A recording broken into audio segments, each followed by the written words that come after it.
Hey everybody, so I'm going to show you the loft bed that I have been working on. Oops, wrong button. And I took a lot of pictures along the way, and so I'm going to walk you through what I made and what went right, what went wrong. And so this is the loft bed that I was trying to make, and it's basically, the top half of a bunk bed is sort of what it is. I looked at a bunch of different designs online and different pictures of ones, and kind of like, all right, well, I don't want it to be too complicated to build. So what you're seeing is basically all the little red dots are lag screws, and then the different colors are different pieces of wood.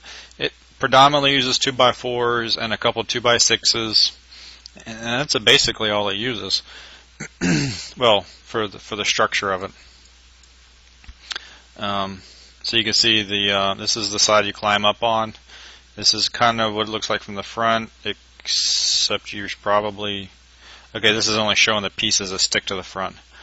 The right, which is where the pillow goes, so you have something to hold the pillow, and then what the backside looks like. And so I'll tell you as we go through pictures of what I was thinking at the time, and then I'll also correct myself later and say, all right, well, I started going down that road and I decided to stop and do something different. So let's see what we can do here. All right, so the first thing I did was I predominantly was using, I have a table saw, but for cross-cutting, table saws are kind of annoying. So I was using a circular saw, and the three main tools I was using were circular saw, drill, and random orbital sander. But to make very nice cross-cut cuts with a circular saw, I found this jig online. It's basically two pieces of wood, one that's pretty wide and then one that's a little narrower. And the plate that the blade goes on fits right here. So basically what you do is the line that you need to cut, you stick right here, you clamp your wood down, and you just run your circular saw straight across here. And then it made beautiful cuts. Beautiful cuts. Best cuts I've ever had with circular saw. Like, I like my circular saw again. First thing you do is make sure you have hearing protection and eye protection whenever you're going to be building stuff. Hearing goes away slowly. Your eyes can go away in an instant. So this is basically the way I would set it up if I'm going to cut a piece of wood. I had a T-square or an angle speed square kind of thing. So you kind of see the little line right there. And then set that up, and then that helps me, that goes against this way. It gives me a nice straight edge, so I make sure I'm up against my line and I am very straight. A little close-up shot. Give yourself a little bit of room. You gotta realize the blade is actually going to remove a certain amount of wood, so you have to decide: do I want to keep the line I drove? Do I want to cut the line? Do I want to cut it in half? Do I want to cut on the left? Do I want to cut on the right?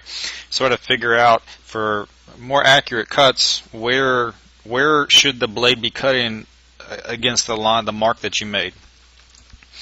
So now here's the problem.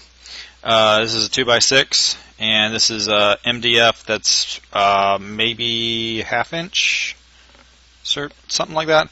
But it didn't actually, my blade didn't go down quite far enough, and it didn't get that bottom little sliver right there, which was really annoying. So what I ended up doing was I had some pieces of, this is smaller than 1/4 inch. This is basically what you use for sheathing. And so you could tell how much thinner this is than this. And this is flimsier, but it is a lot thinner than this. This is rock solid. This does not flex at all. This one you actually have to hold up your hand right here when you put the blade on it, otherwise this whole thing's going to bend down a little bit. These are, so I picked up all the lumber. These are, I don't know, different pieces of wood. So I think what I was talking about here, I have no idea. Okay, this is the type of sandpaper I was using. I did start out with, the first couple pieces I did, I was like, all right, we'll start out, with some coarse sandpaper, and then we'll get to some finer sandpaper. And I didn't go very long before I quit using the 60 and was only using the 120. I'm not trying, my goal on this, actually, let me give you a little spoiler. This is fair. it's basically an army sort of thing. Let's see, what's a good picture? This is probably one of the better ones. Oop, way too big. So this is basically what I'm building. And this is the structure with all the wood in place. Yeah, and then you'll see other stuff that I did to it. Oh, wrong button. And but it's painted. It's all painted sort of stuff, and it's for a little boy. So perfection is not the goal. So let me go back to where I was. Oh, wrong one. Here. Okay. So I ended up skipping the 60. Only using the 120 because really I'm not trying to get it perfectly flat. I'm just trying to get the rough edges off, and 120 was doing fine for that. And I didn't go any finer because I'm still painting it, so it's not a huge deal. So the first thing I was going to do was I was planning on rounding over everything, and this is a less than a ½ inch round over bit, whatever that is, 1/4 inch round over bit, something like that. So I was like, all right, we're gonna round over all the edges. It'll be cool. Let me take some pictures. And come to find out that, and I kind of already knew this, dimensional lumber, which is predominantly what I'm using, already is rounded over. This round over bit almost wasn't noticeable at all. It was easier to do the little extra rounding with the random orbital sander. So I used this for one piece of wood, and then I quit using it. And so from the degree of sanding that we're looking to do, this is basically the start, and this is kind of the finish. You know, we kind of want it reasonably smooth. Even this piece right here, when it's done, there's probably like this section where you could still tell that marking was there. But if you ran your hand over it, you're not going to pick up a splinter. It's not overly bumpy kind of stuff. And we smoothed over all the edges a little bit. So this is basically how I would do the random orbital. I would clamp, especially the long pieces, I would clamp it down in the middle so I can work, you know, further away from the edges without the board trying to flip off. Smaller pieces, I didn't use a clamp because they were just stayed near the center. This is kind of what you get from the random orbital sander. You kind of have to practice a little bit to get the rounded edges. You don't go this way. You go up and down like this to get a nice rounded edge. You can tell these little lines right here is because I was going this way across the edge. I think this is just saying, you can see right here that pattern after sanding, so you can kind of see that the pattern is still there, but it's reasonably smooth. It's smooth enough for what we're trying to do. I already took pictures of that. Thank you very much. So this is basically the end of the tall pieces, the vertical pieces. I think I already showed you that. And for me, it was clamping on both sides. One clamp, the whole thing sometimes wanted to twist, wanted to rotate. 2 clamps really makes life a lot easier a lot of times. Predominantly, I use these 2. You'll see some other pictures. They're not overly large, and a couple of times they're just a hair too short. I do have a couple longer clamps I ended up using later on for some stuff. So if you get something like these, if you can get them just a hair longer, it would be ideal. You can see my other clamps right there in the background. So this is all the wood. Now, granted, I actually have like about 4 pieces I did not use because I was started with a different design, and once I bought all the wood, I redesigned it. So, okay. So here's the thing. I was originally planning on planning out all of my drill holes and pre-drilling, and then doing a final assembly, and that ended up being really, really annoying, and ended up not doing it that way. So, but putting everything together, I was using these lag screws. Now, I picked these. These are a little bit thicker than what I was originally planning on picking. It's just that the store had a box of these, and they didn't have a box of the ones just the next one's smaller. I went with the 3-inch because on a 2x4 against another 2x4 or 2x6, it does not protrude, but it pretty much fully extends it. It's dang near close, going to be protruding soon. So, and then I had make sure I didn't just kill anything. Okay, I already had drywall screws because any project it's good to have just a handful of drywall screws around. These are also 3 inches. I did all my dry fitting with the drywall screws, and then when I was really ready to do it, I would use a drill to make a bigger hole, and then the lag screws would basically go in the same place. So these are nice for dry fitting because they're smaller, and you still need to make a bigger hole for this one. And this is basically the difference. Now, here's something: if you're trying to do this on the cheap, use drywall screws. Don't bother with the lag screws, but use like twice as many drywall screws as you would lag screws. So everywhere you see me have a lag screw, if you're going to use drywall, we'll use 2 of them. But space them out a little bit. This was me all, I'm going to make perfect drill holes. That didn't last long. I started eyeballing it after a while. So here's me trying to assemble it vertically, and it didn't take me very long to realize that this was not a great idea because I don't have 1,000 clamps. It was going to prove to be way more of a pain than it's worth. So as I was taking stuff out, I was like, all right, well, that's not going to go quite right.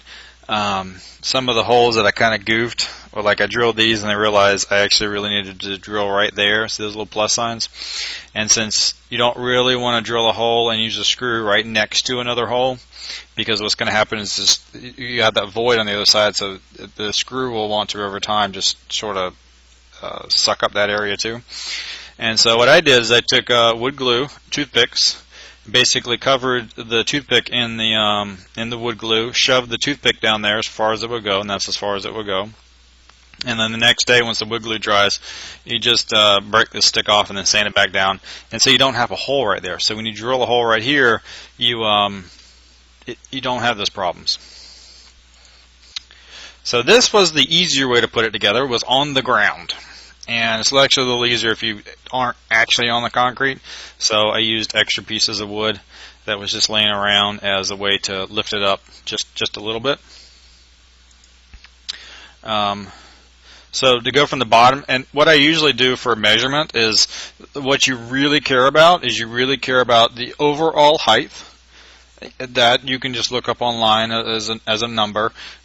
You care about the size of your bed, and that kind of gives you what's going to be the width and what's going to be the length.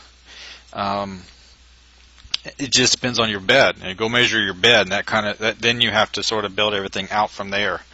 I did very little measuring because most of it was, all right, once I know my bed size, then there's certain things I have to measure, and then everything else is just kind of in relation to that. I just, okay, this is now it's going to have a 2x4 next to it, so it gets an inch and a half.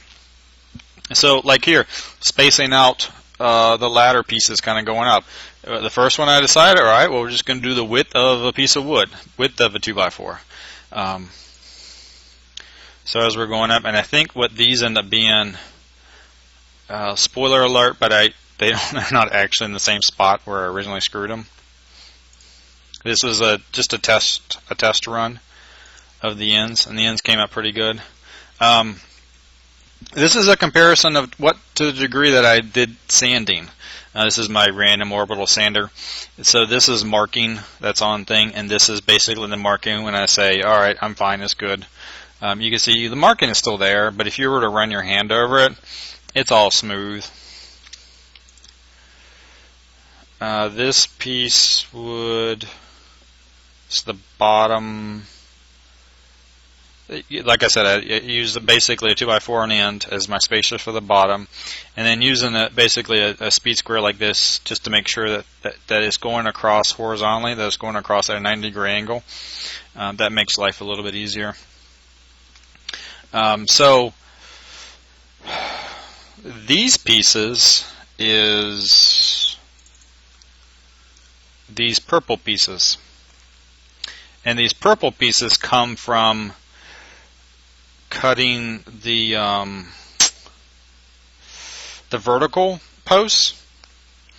I think I was using 8-foot pieces, and then once you cut that down, you end up with enough room for this and these two little triangles, and these two little that little slanty thing, and that's all of an 8-foot piece of wood. So the verticals also made some of the cross members. So that's what I had sanded so far at that point, and I had the dry fit on the side. So actually at that point I pretty much have most stuff. I think these are my extra pieces of wood. So I think this picture is, at this point I have everything cut and everything sanded. Showing you that. This is my scrap basically at the time. Like I said, I had the cross member, I had this little trapezoid, 2 little triangles, and some extra 2x4s. Not a lot of waste, which is nice. So this is the total amount of sandpaper I went through. 1, 2, 3, 4, 5, 6, 7, 8. 8 pieces of 120 grit random orbital sander for all of that wood. So just FYI. So this is so I was doing more of an army thing, and the idea was we're going to do some army stenciling, spray paint it. That has yet to happen. I don't know if I will. I'm not going to spray paint it inside the house. So if I do the stenciling, I'm going to go buy just white paint to do stenciling. I will not use that spray paint. That spray paint. I used latex paint. I would not use latex paint on this. It just rubs off too easily. The course of just putting stuff together and getting it in there, and you end up getting paint off of it. Don't use latex. But this is the color we used. We used camouflagey looking kind of color. It's a nice, hunter green, sort of olive, not olive drab, but just a good green for that. So before we painted, my goal was to, all right, let's blow dry. Let's blow off all of the sand, all the sawdust off of the pieces of wood. Except for this is a really small air compressor, so. It'd get about a half a piece of wood, and then it would sort of run out of air and have to fill back up again, and I had to sit there for a couple minutes while it's filling back up. The other thing I was doing, as I was taking apart, I was labeling things, so I knew exactly they would go back together, and the screws would match back up. So B goes to B, and then I was drawing arrows, but then I realized that letters are mostly unidirectional anyway, so the arrow didn't really add any value. So it they would match up because the B and the B, and these are areas where the wood will be touching. So the idea was that you weren't going to paint. You would just not paint that little spot right there, and then or in here, and then you can match them back up again. Spoiler alert: that didn't work out. So all the wood that needs to be blowed off, which maybe I don't have a picture of. I ended up not using the air compressor. I ended up using a shop vac that I have to just suck off all the sawdust, because that actually worked out very well. So I started with so what this is, these are washers. I put washers underneath all of the lag screws, because the lag screws are not circle, they're a hex, right? And so if the thought was that if you screw that into painted wood, you're just going to strip a bunch of paint around it. So the washer is mostly there just to protect the paint. So when it goes up against the wood, everything will be going against the washer. The washer basically won't move, and it's perfectly circle even if it did move. This is just a plastic drop cloth because I have a kayak in the garage, and I figure if I cover it, I won't drop a drop of paint on it, and if I don't cover it, I will drop a whole bucket of paint on it. And these are some paint brushes that I bought. Okay, now you can see the washer a little bit better. So I covered the kayak, and spoiler alert, I only dropped 1 drop of paint on all of that. So this is with the primer on, using the brushes. And I was successful most of the time about leaving that little area there. not all the time.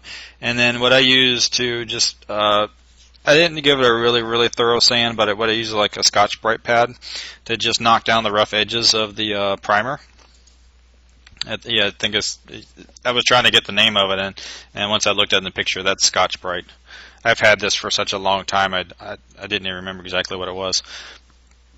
So I was trying painting with the paintbrushes and the latex and stuff, and man, it was all streaky, and I was just getting a lot of white lines from the primer below. So I was reading online and said, hey, use a foam roller. So I was trying this one out, and the foam roller did way better than the paintbrush. This is my first attempt at it, and I didn't do so good about filling in any voids that I was doing. I did fix that later. So I needed about 3 or 4 of these in the end, and so a couple little mini trays. When I was putting it back together for real, like I said, most of this stuff is just sort of approximations, right? So this thing fits here. This is the cross member for the bed. So I knew that this plus the 2x6s that hold the bed up is the width that these two boards need to be from each other. All right, so I don't even have to measure it. I just know that these 3 pieces of wood should be at the end here and should be the end there. And so that's how I did a lot of stuff, is you figure out and then you just sort of do it. And then I spaced out my rungs. Oh, and when I was doing the rollers, I could not avoid all of those letters. So all of that went out the window. That whole matching things up again. Yeah, no, that didn't work. So I spaced out the ladders, and most of the holes got covered with paint anyway, so you don't really know where the holes were. I went 2 flat, 1 up, and that gave me kind of a foot in a way. It ended up being a good spacing because I put these together when it was dry fit, and I had my son sort of walk up them, and so that's a pretty good spacing. So what I did was when I was initially putting it together, I would put drywall screws in the holes, and then once it's kind of put together and it's not going to move, then I would take a drywall screw out, drill a bigger hole, and then put the lag screw, and that's a washer right below it. And I was using just a mechanics sort of wrench. I'm actually using a metric wrench, and I think that's an American nut, but the American wrench that I have, which I think was a 1/2 inch thingy for this, was just as loose as a 13mm one on here. So this one was way nicer than the American one that my granddad gave me, long time ago. So here we are. We have all of these bolted in. Realized I hadn't showed you any of the drill bits, and not that this tells you what they are, but I was mostly using pieces from this little kit that I've had for quite a while. You'll see some other pieces of it. There's a 13mm I mentioned. So I was thinking about the assembly, and I'm like, how am I going to put this thing together all by myself in the actual bedroom? And so what I'm going to do is the rails that go across that hold up the bed, I bought these little angle brackets, and the idea being that those will just take a quick screw, and it'll give me a little area that I might be able to put a clamp on, so I can hold it long enough for me so I can work maybe on the other side. And this is what they look like. They're cheap, 58 cents a piece, and it's basically the extra set of hands. So this is an upside down piece, and in hindsight, it wasn't supposed to be upside down. This was supposed to go down, but I forgot, and so the real one, they go up. It doesn't really matter though. So, and this was going to be the bottom because this was actually the worst side, so this would be the bottom. This, as you could tell, just by you know, being around it, the latex kind of just gets all scuffed up way too easily. I pre-drilled some holes that were going to go, so I can get it on the vertical pieces a little bit easier. No different picture. These are the screws that I used for right here.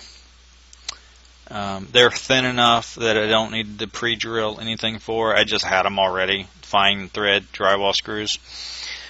Generally, in my opinion, you just ought to have a variety of kinds of drywall screws, because they're, in my opinion, drywall screws are some of the most versatile types of screws.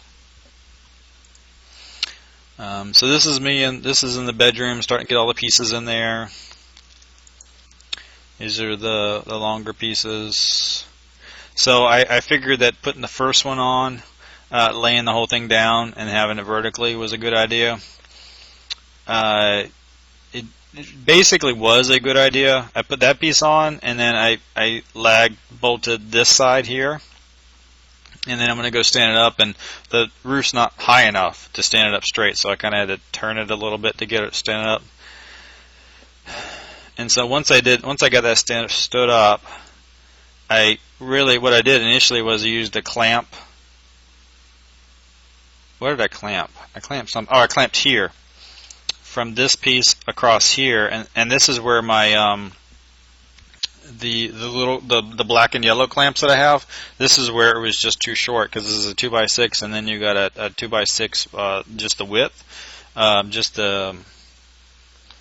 yeah, I don't know, the direction, the short direction, and then you got this direction. So it's the 2 and the 6 basically, which is not 2 and 6. It's something smaller. So I had to use the bigger clamp, and I would clamp it from right around here, right up there, and then I could screw these in, and then I could do the lag screws on this side. So this is once I got both sides up. I ended up just leaving these little things on there. It won't hurt being there. So I put that back piece on. Drilling holes for these guys. I thought I had a picture of the drill bit. The drill bit's kind of big. It pulls out a lot of wood. So I would end up, after I drilled holes, I would end up vacuuming up, because this is Berber carpet, and if I started walking on the sawdust, it's just going to mush it into the carpet, and I'll have a really hard time getting it out. Something that really helped a lot was, this is like a Harbor Freight little movers dolly that I picked up for, I don't know, $7. It's got little wheels on it. This bottom rung is low enough to where when this sitting on this, the whole bed is, well, not the whole bed, this side of the bed is off the ground by like an inch or two. So what I could do is put the bed on this on one side of the bed, and then I could lift the other side and move the entire bed. You know, if I need to just pull it away from the wall to screw something. That ended up working out great. That was awesome.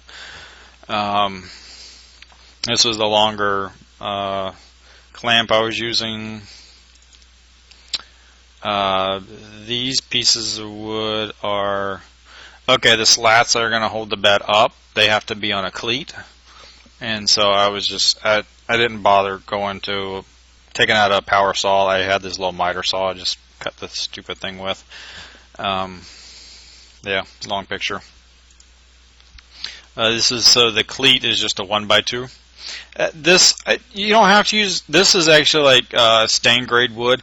I already had this, which is why I used it. If you were going to go buy this piece of wood, you could get something crappier. And that's upside down. Hold on a second. Okay, here we go. What I realized was I didn't actually, for the 1x2 into the 2x6 of the 2-inch direction, which equates overall slightly around 2 inches in depth. I didn't have screws. All the screws I've been using up so far were 3 inches, so that was out of the question. And then the other screws that I had were 1.25 inches, which just doesn't really give enough screw into the 2x6. So I went out and got these coarse thread drywall screws of 1 5/8, because the next one up is 2 inches, and 2 inches you might have the tip of the screw protruding if the screw goes in a little too far. And then that drill pack I showed you, some of the smaller drill bits had broken in the past, so I picked up this one to pilot holes for these guys. So I drill the holes in the cleat wood, and then so what I did was I would put maybe like that screw in there, and then I put a level on here, and then because you don't really care up until this point, if everything's exactly the right height all the way around, it doesn't really matter. Now, this cleat is what really matters. So, and it doesn't matter exactly how high it is. It matters just that it's level. So, put that one there, put the level on there, and then start working on all your other screws. Because the bed sits on slats, which is on this, and that will determine how flat your bed is. This doesn't really matter. You could be a little high on this side and a little low on this side. As long as this is level, it's all good. So this is with the both sides on there. Just a different angle of these pieces, and then I finally put in the 2 bolts that go horizontally. So this piece of wood is being held up with these 2, that little bracket thingy at the bottom, which doesn't really do much, and then this cross piece, which is screwed into here with these 2, and screwed into here with these 3.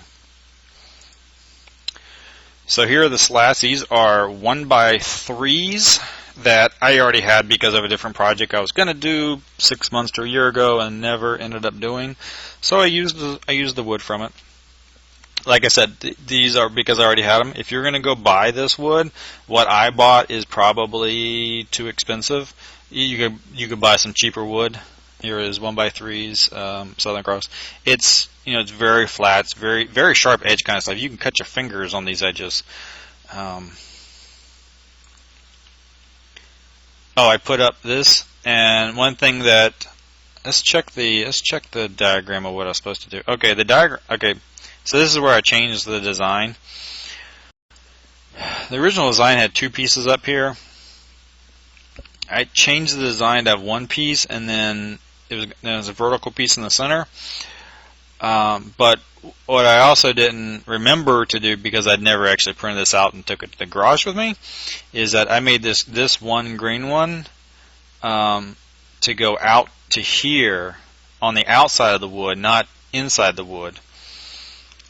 And so what ended up happening is this being outside the wood, this is inside the wood, see? So this piece of wood can't overlap. This piece of wood, when it's right here, is actually underneath here. So I ended up having to trim down this piece of wood because it was too long. The original idea was it would lag here and then lag here. Well, I can't do that because this is inside, this is outside. So I'll show you later how I fixed it.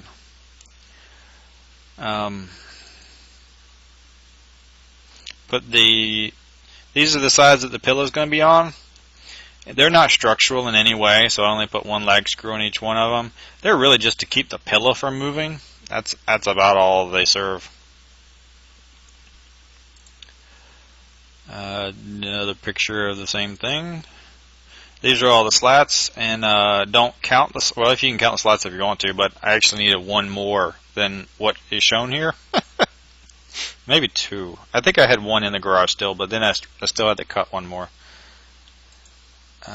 And so what I ended up doing was ended up cutting just a little piece of wood. So they're 1x3s, so it's 3 inches wide. So they're actually 3 inches apart too. So I have a little spacer here, and then and this is some brad nails that I use. I put 2 nails on each side. I have a air gun nailer thingy. If you don't have that, then maybe some like really I wouldn't hammer it because you're just hammering into this cleat unless you use really really thin nails. Maybe some like really small, not small as in short, but small as in diameter screws or something. Maybe just 1 screw on each side. So it goes in pretty far. These are actually still the nails that came with the gun. I just don't use it that much. This guy right here, right? Came with some small screws and came with some big screws. I mean, brad nails, not screws. some short ones and some longer ones, and those are the longer ones. I don't know if this is a dry fit. No, this would actually be all the way nailed in. I actually got one piece of wood in, and then the gun jammed, and it took me quite a while to unjam the gun. So that's what it looks like with all the slats in. Don't know why I took that picture again. Tend to take that picture a lot. This is probably the best picture of just the wood. You can see scuffing on the latex paint. I would not use latex. I would use acrylic or something that is tough, because Zach using this bed is gonna destroy the paint, which is fine. So my solution to my the anti-roll out the bed bar thingy, this problem right here, is this. To get the mattress in, I had to take out the coverings and the bulbs for the ceiling fan. I'll end up actually just removing the ceiling fan, because this blade right here is over the bed. That's not overly safe. So this fan is going to be coming out. Zach doesn't use fans, so it's not a huge issue. But before it gets too old, I mean, it's not going to come out immediately, but it's eventually going to come out. Just going to put a light up there for now. That's his old thing. Okay, here's with the T-member on there. This is really just to keep this thing from sagging over time and keep it a little straight. That's about all it's doing. A little structure, if he actually does lean against it some, this will give a little bit of support. So the idea here is the bottom part of the loft is was to basically have like a rod sort of thing, and then use the burlap like a curtain, and then I was going to sew it on with fishing line, and that ended up being incredibly tedious, and that rod was horribly flimsy because they had to go 80 inches. So I had 1x2s. This is basically I don't know what kind of wood it is. It's cheap wood. It's furring strips is kind of think of what they're usually called. So I had like 3 or 4 in the garage already from the leftover from a different project. I ended up buying too many, which is very common for me. So I bought that, and then I went out and bought a stapler and some staples, and then a couple of these same basic. Actually, these are slightly different. These are from Home Depot. The other little L-bracket thing I got were from Lowe's. This one is a little longer this direction than this direction. But so the idea now is I was gonna see if I can show it to you. Okay, so what it is that the burlap basically goes over the back, and then I staple the back side of them, and then it's in like 3 pieces, so you can just move. He can get in there between here, between here, between here, and between here.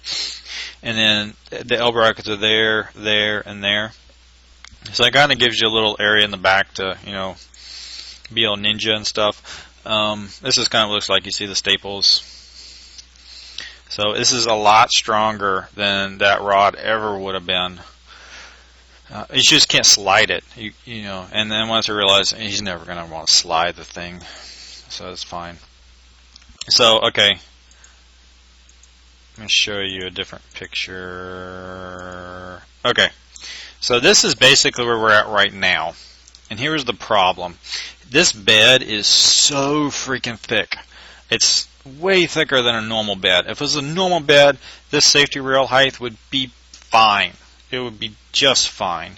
But as it stands right now, this safety rail is about a ½ an inch too short. According to, I'm in Florida, but I was reading online and I saw the New York regulations. New York regulations say it has to be 5 inches above the top of the mattress. So this is 4½ inches above the top of the mattress. So I want to do something a little bit more than what's here. I can't really raise it because I'm at the top of the wood. I mean, I actually could put a horizontal piece and that would make it higher, but so I'm doing is I took a piece of burlap. I still have some burlap left over from this thingy here, and I'm gonna make this won't be a. This is a floppy. This is just like curtain. This just hangs.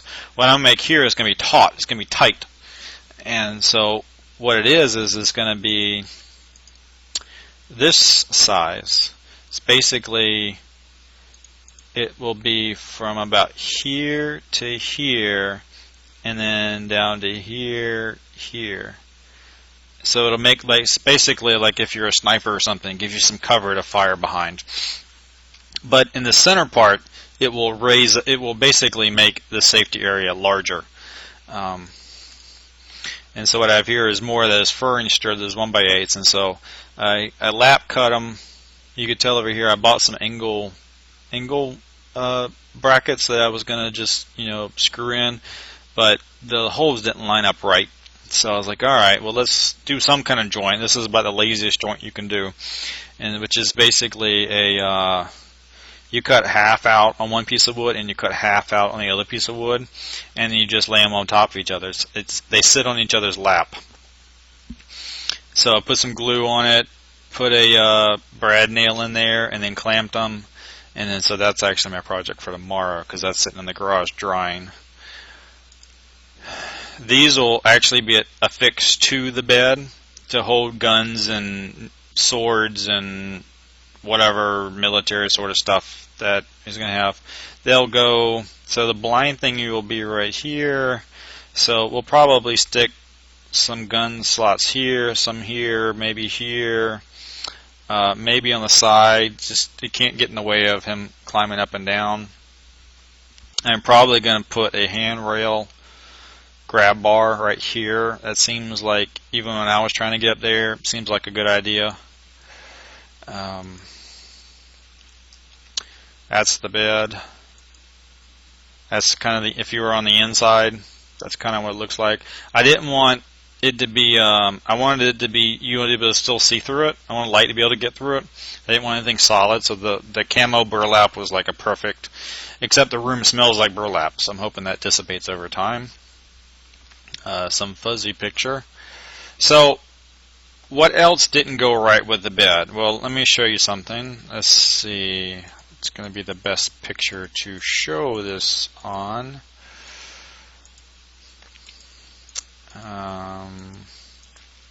Here.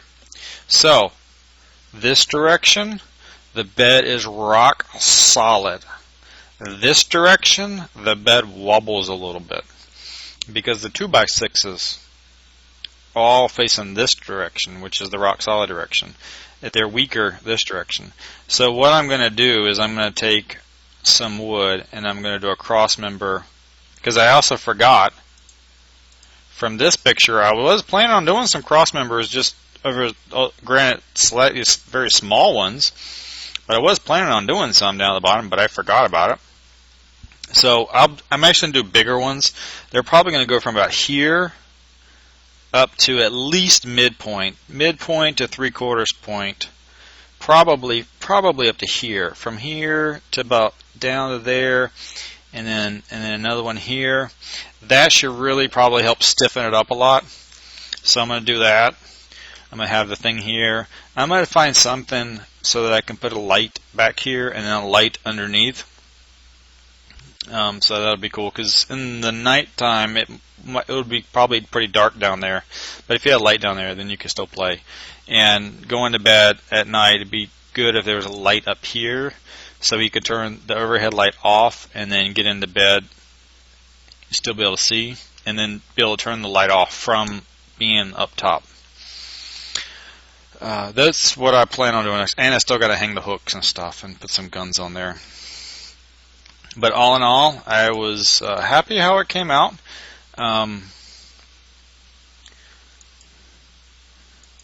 For the beefiness of it, it's cheaper to build something like this than it is to buy it, assuming you have the majority of the tools. I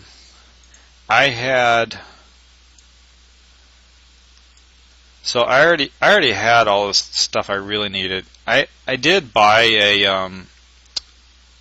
a belt sander, because I was like, oh, let's really get these dimensional lumber thing is flat. ended up being the belt sander was just ripping wood off the dimensional lumber, so it was making things way worse. So a random orbital sander is a great thing to have. A circular saw is a great thing to have. A drill. I don't even think I have a picture of the drill anywhere in here. How come is that? Some clamps. I ended up needing 4 in the end. I only used 2 most of the way, but at the end I needed 4. But if you have help, you might be able to get away with just 2. If you're using leg screws, you need something to stick them in there with.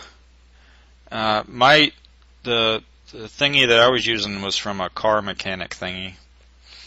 Metric and American for larger stuff like this, it kind of doesn't really matter. If they're wrong, it'll be a little loose when you're screwing it in, but not to the point that it's going to strip them. If you're just doing this for yourself as a college dorm, these probably work fine, but I would just use twice as many of these as I would for these. If you really want to go nuts, don't use a lag screw, use a lag bolt.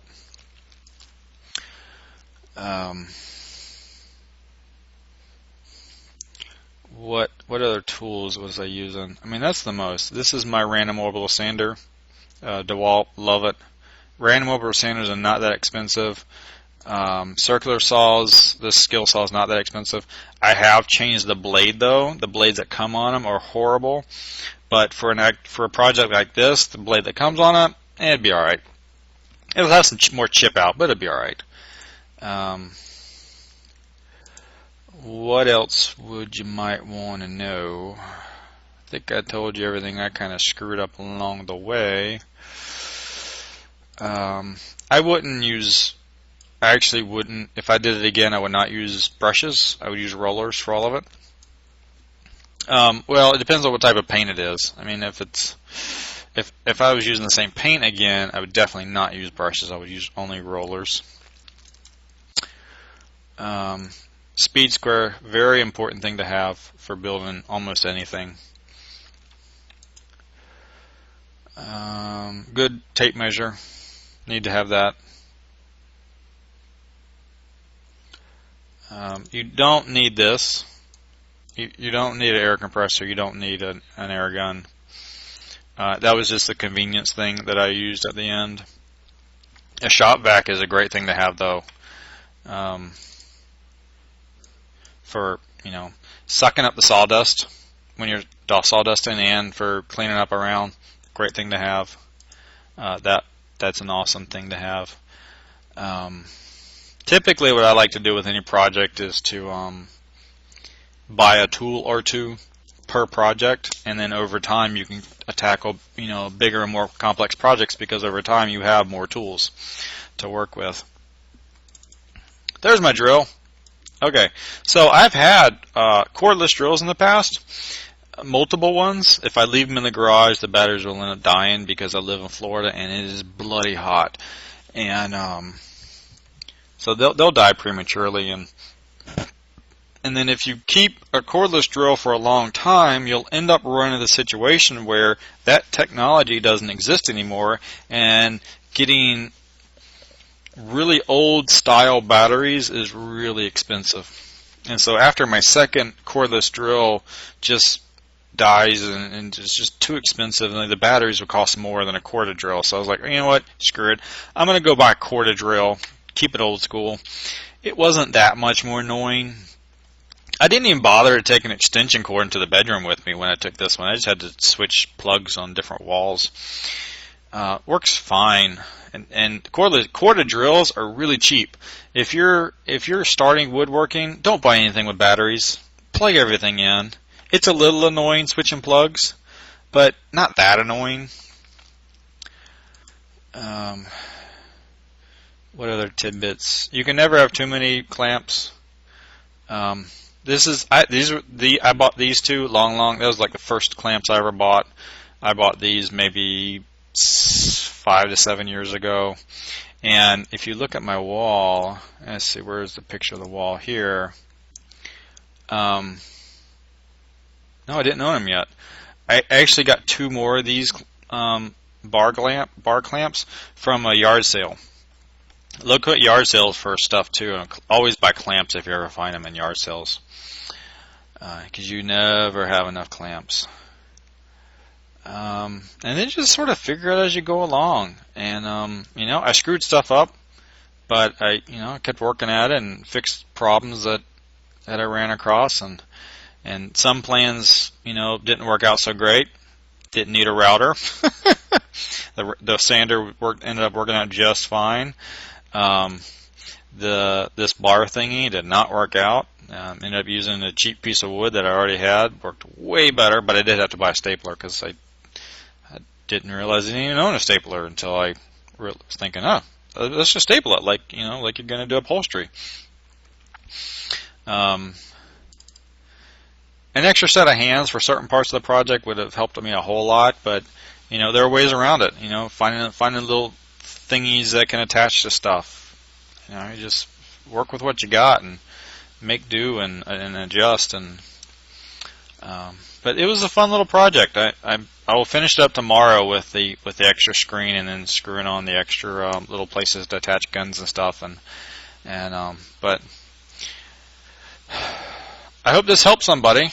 Let me go back to my picture. So this is what I was building, basically.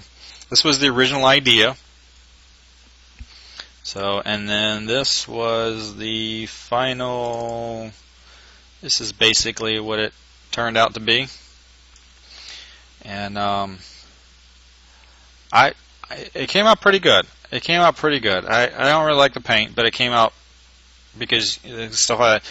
But with everything that's going to be on it, you don't really even see most of the areas that are kind of goofed right now, and it's going to get goofed more. But it's supposed to look like a military kind of vehicle kind of thing. So, you know what? Military vehicles get mud on it. They get scrapes and dings and bruises and whatever. And so will this. And that'll just be the nature of what it is. And at some point, his bedroom was a space theme, and all the stuff on the wall is going to come off at some point. But it worked out pretty good. I ended up measuring too big. The bed has plenty of room in that bed. There's at least an extra 1.5 inches that I made this area too big in both directions. Not exactly sure how I screwed that one up, but doesn't matter. My really concern was the bed wasn't going to be too small. I do have a bedroom that has some twin beds in it that are slightly smaller than this bed. So I was like, all right, well, if I screw it up, I'll just switch out the beds and everything will be okay. But didn't need to do that at all. Cover up stuff you don't want to get paint on. That might be where that one drop of paint is.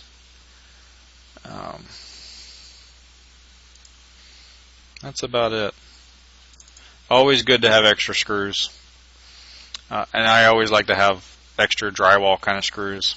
Because even the 3 inches that I use, these right here, where are the 3 inches? These guys, all the ones that I used, they all came back out. So I ended up not actually, in the long run, I still have them, and they'll be used for some other project in the future. I probably have had these for 7 years or more, I've used about half the box. These, how many did I use of these? I used most of the box. I didn't use all of the box. I used most of it.